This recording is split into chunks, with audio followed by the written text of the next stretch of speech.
Mars 1945. La première armée française, sous les ordres du général Delattre, borde le Rhin de Spire à la frontière suisse. Elle vit dans l'attente fiévreuse de franchir le Rhin. Franchir le Rhin, c'est là toute sa pensée, toute sa volonté depuis son débarquement sur les côtes de Provence. Elle veut délivrer nos prisonniers et nos déportés, laver la souillure de 1940 et porter le coup de grâce à la Wehrmacht au cœur même du Reich allemand. En hâte, les forces du 2e corps d'armée sont concentrées en Palatinat qu'elles viennent de conquérir de haute lutte. Sur notre gauche, les Alliés viennent de traverser le fleuve. À notre tour, il faut le passer sans perdre une heure. Nous manquons de tout, de moyens de franchissement, de munitions et surtout de temps. N'importe, une fois de plus, la première armée française réalisera l'impossible.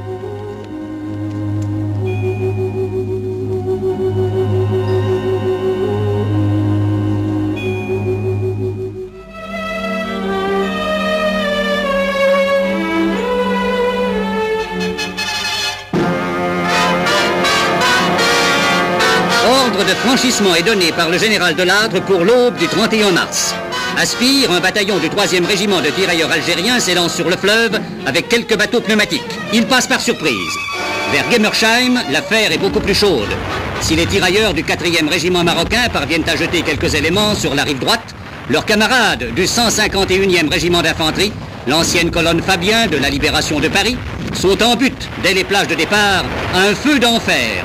L'artillerie et les tanks destroyers interviennent à vue directe sur les casemates allemandes. Avec leur appui, un bataillon passe qui enlève d'assaut les blocos ennemis. La voie est ouverte, le franchissement se poursuit.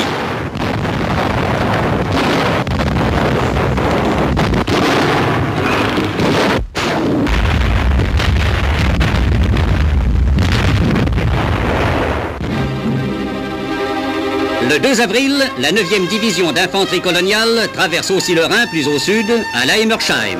Par d'habiles manœuvres de rabattement, les têtes de pont initiales se réunissent et constituent un premier front de 20 km.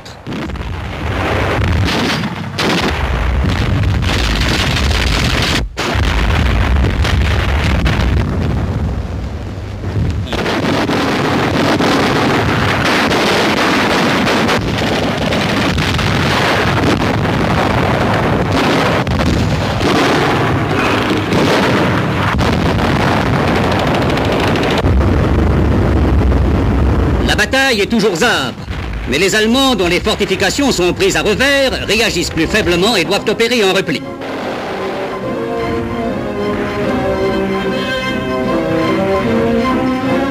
Les positions acquises de l'autre côté du Rhin sont maintenant assez solides pour que puissent être acheminés les renforts et le matériel lourd.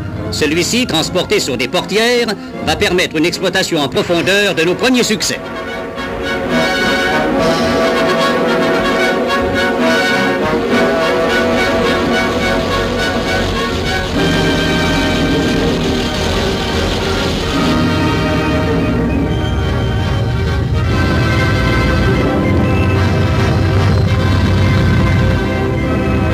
Préalable, il faudra effectuer diverses opérations de nettoyage, telles que l'anéantissement aux lance-flammes des dernières casemates qui résistent encore.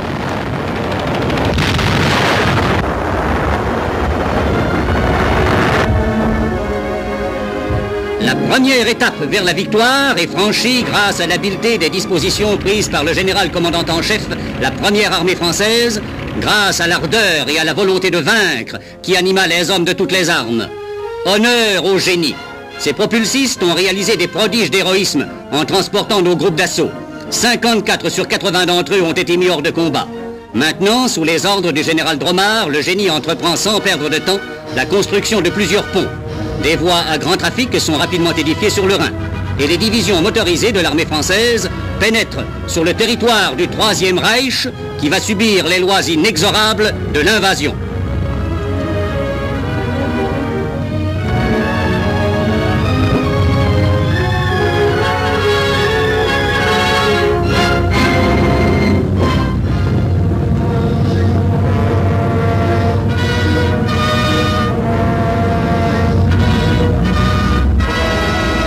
« 1918 ne se renouvellera pas », a dit Hitler.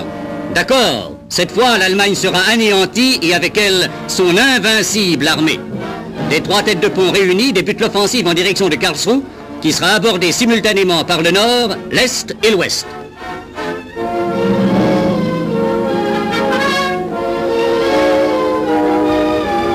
Nos forces progressent irrésistiblement. Et le 4 avril, Karlsruhe tombe entre nos mains, non sans de violents engagements dans les faubourgs.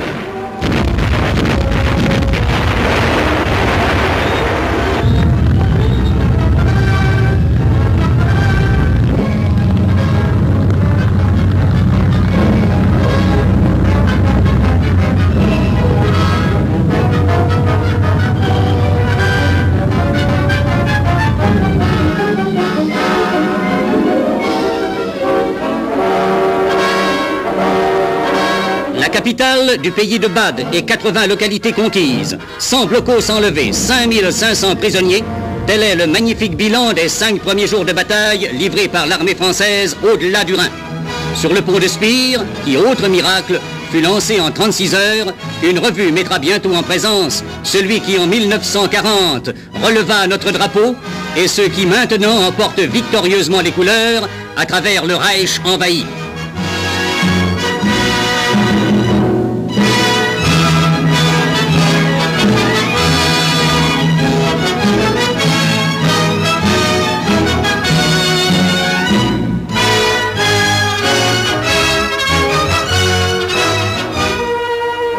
Après Karlsruhe, c'est aussitôt l'attaque de la trouée de Pforzheim qui commande le passage en direction de l'Allemagne du Sud.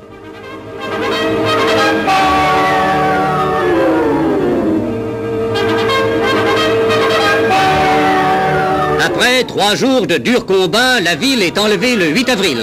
Mais l'adversaire défend énergiquement les voies naturelles d'accès vers Stuttgart et Kehl. Le général commandant la première armée française l'attaquera là où il ne nous attend pas, droit à travers la forêt noire. Sur ce terrain, accidenté au maximum, propre aux embuscades, la manœuvre est d'une audace inouïe. Mais le commandement a conçu celle-ci parce qu'il a pleinement confiance en la valeur des troupes. Les événements lui donneront raison.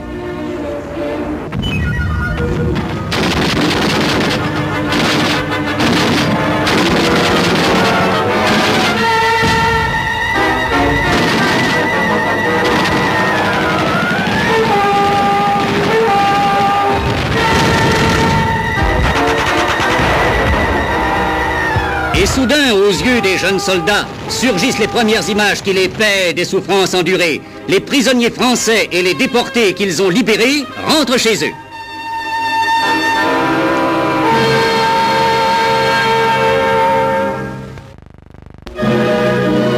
La pénétration à travers la forêt noire permettra de se rabattre sur Rastatt, dont la chute livrera la plaine de Bade.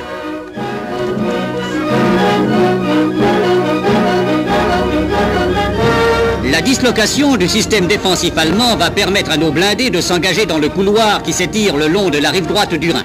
L'audace de la manœuvre a déconcerté à tel point les Allemands que l'importante agglomération de Baden-Baden a été enlevée par surprise le 12 avril.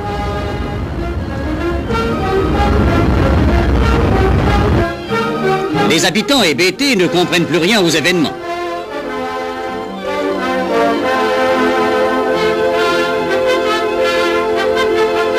La ruée française s'accentue entre Rhin et Forêt-Noire. La prise de Kehl, le 15 avril, va libérer Strasbourg de toute menace. Moment décisif. Kehl prise, c'est la possibilité de rétablir le pont sur le Rhin avec Strasbourg. Le premier corps d'armée du général Bétoir, jusqu'alors en réserve en Alsace, va pouvoir pénétrer à son tour en Allemagne et se joindre au deuxième corps d'armée. Avec la traversée du Rhin, la prise de Kehl constitue un succès éclatant remporté sur la Wehrmacht. Le général de Lattre récompense à Baden-Baden les artisans de cette double victoire.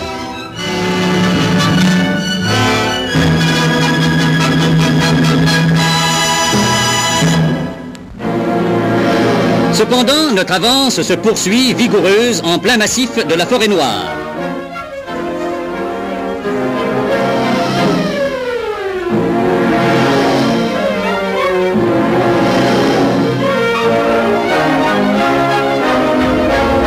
Le 17 avril, après un violent bombardement d'artillerie, Freudenstadt est enlevé d'assaut. Freudenstadt, c'est la clé de la manœuvre du général commandant en chef la première armée française. c'est la plaque tournante d'où il déclenchera la triple offensive qui consommera la perte de la 19e armée allemande. Et cela immédiatement, sans attendre que les Américains, arrêtés devant Heilbronn, soient arrivés à notre hauteur.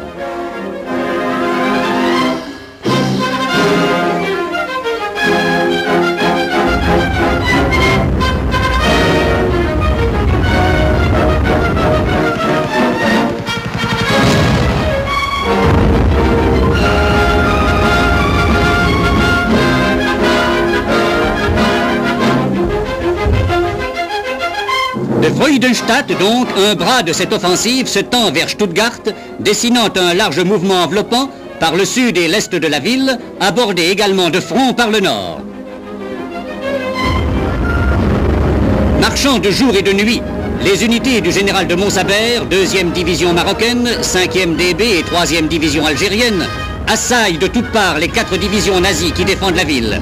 Toute voie de retraite est bientôt coupée à l'adversaire. La bataille prend une ampleur gigantesque. On se bat à bout portant. L'Allemand cherche à se dégager en vain.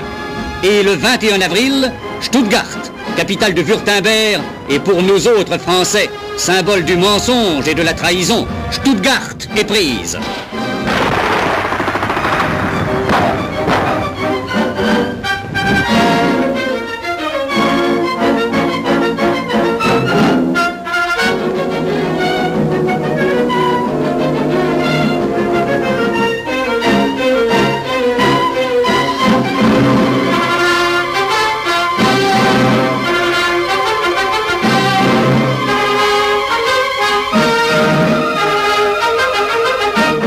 Simultanément, le deuxième bras de l'offensive se tend vers le sud pour encercler la forêt noire et interdire tout refuge en Suisse aux troupes et criminels de guerre nazis.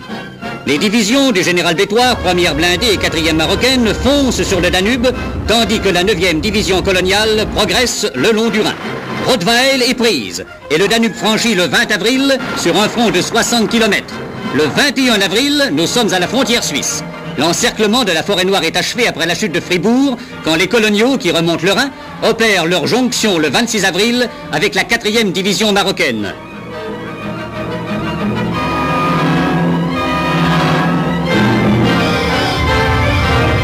Pris au piège, le 18e corps d'armée SS essaie furieusement de se dégager. Peine perdue, ces 4 divisions seront décimées ou capturées. Et c'est désormais sur les ruines de Fribourg que l'aigle allemand étend ses ailes noires.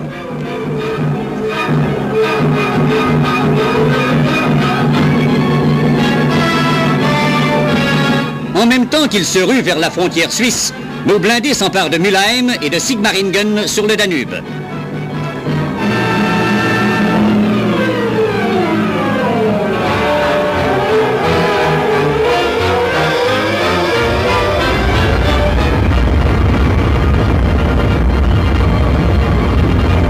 Jamais victoire n'apparaîtra plus belle et plus significative quand le drapeau français flottera sur l'orgueilleuse citadelle de Sigmaringen, le berceau des Hohenzollern et du pangermanisme. Mais le dernier acte se joue à l'est. Sans attendre la disparition des forces ennemies encerclées, la 1e division blindée remonte le Danube. En une course effrénée, elle parcourt 150 km en 2 jours. Et le 24 avril, elle entre dans Ulm, la vieille cité d'Empire, 140 ans après les grognards de la Grande Armée. Les derniers restes de la 19e armée, réfugiés dans le Jura souabe, ont leur retraite coupée. Eux aussi, ils seront anéantis. La première armée française se précipite alors vers l'Autriche. Aux yeux de nos soldats apparaissent les eaux calmes du lac de Constance. Nos forces abordent maintenant l'importante base allemande de Friedrichshafen. La Wehrmacht résiste bien encore par-ci par-là, mais ce sont les soldats d'Hitler en personne qui démoliront quelques instants plus tard avec les civils les barricades qu'ils avaient établies.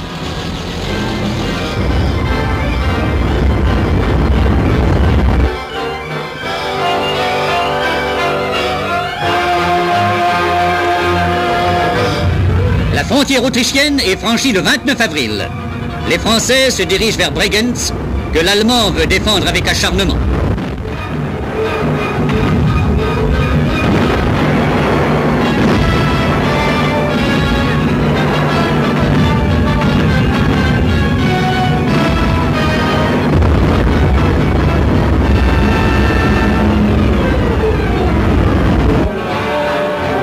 Bregenz sera bombardé et les habitants pleureront les destructions inutiles voulues par leur ancien maître. Mais quand le général Bétoir fera son entrée, il trouvera une ville pavoisée aux couleurs autrichiennes, une ville libre. Quelques heures après, le général de Lattre reçoit du bourgmestre les clés de la ville. Ainsi se trouve affirmée notre mainmise sur cette contrée naguère allemande. Le massif du Fort Arlberg, dans les Alpes autrichiennes, le réduit où les nazis fanatisés se proposent de résister jusqu'au bout, est abordé et encerclé à son tour. Sur les flancs escarpés des hautes cimes encore enneigées, la bataille change d'aspect. Mais les divisions ennemies qui tentent encore de résister n'échappent pas pour cela au coup énergique de nos soldats, secondés par les patriotes autrichiens.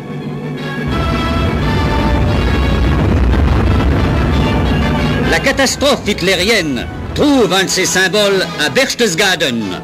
L'Allemand met bas les armes et le général Leclerc, arrivé avec sa 2e DB dans l'ancien repère nazi, peut voir l'altière Wehrmacht, inerte et désemparée, baissant la tête.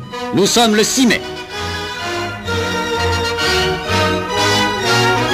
Et bientôt éclateront dans Innsbruck les notes des clairons français scandant le premier défilé de la victoire. Oui, c'est la victoire sur terre et dans le ciel, un ciel libéré aussi et plus pur. Constance prend un air de fête. La France peut être fière de la tâche surhumaine qu'elle vient d'accomplir. Les chefs de la nouvelle armée lui ont taillé une large part de gloire à force de ténacité et d'audace, et nos soldats, qui avaient juré de la sauver du déshonneur, l'ont délivrée de la servitude à force d'héroïsme et au prix de lourds sacrifices.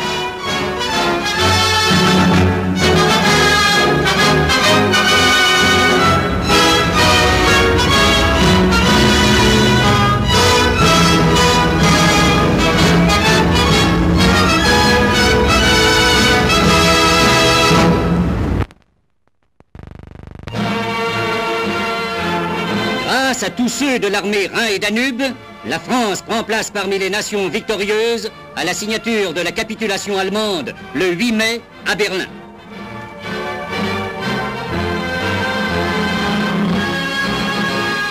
Plus tard, à l'occasion de l'installation du gouvernement interallié dans la capitale de l'ancien Troisième Reich, la présence du général de Lattre attestera à nouveau que notre pays occupe toujours son rang de grande puissance.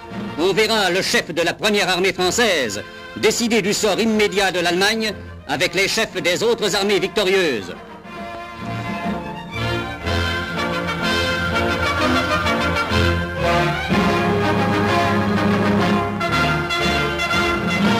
On verra aux côtés de leurs alliés les soldats français faire leur entrée dans Berlin 5 ans après la date où la Wehrmacht remontait nos Champs-Élysées. Belle revanche que nous accorde le destin. Et si les Allemands avaient encore quelques doutes sur le rôle que nous allions jouer, ils sont maintenant fixés. Nous occupons le Reich au même titre que les Anglais, les Russes et les Américains.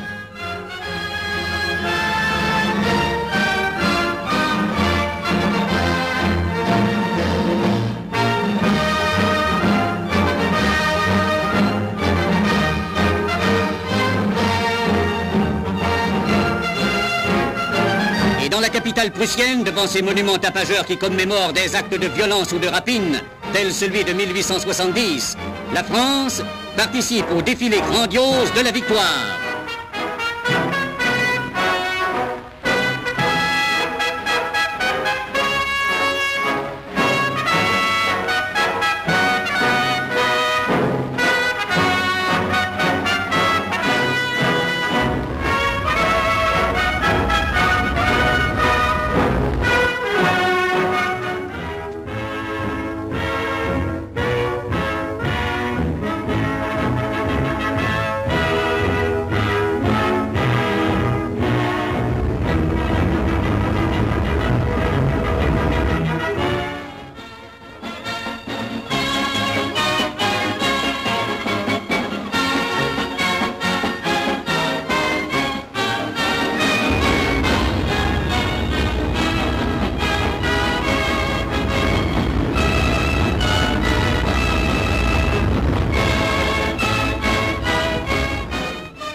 Notre France est représentée ce jour à Berlin.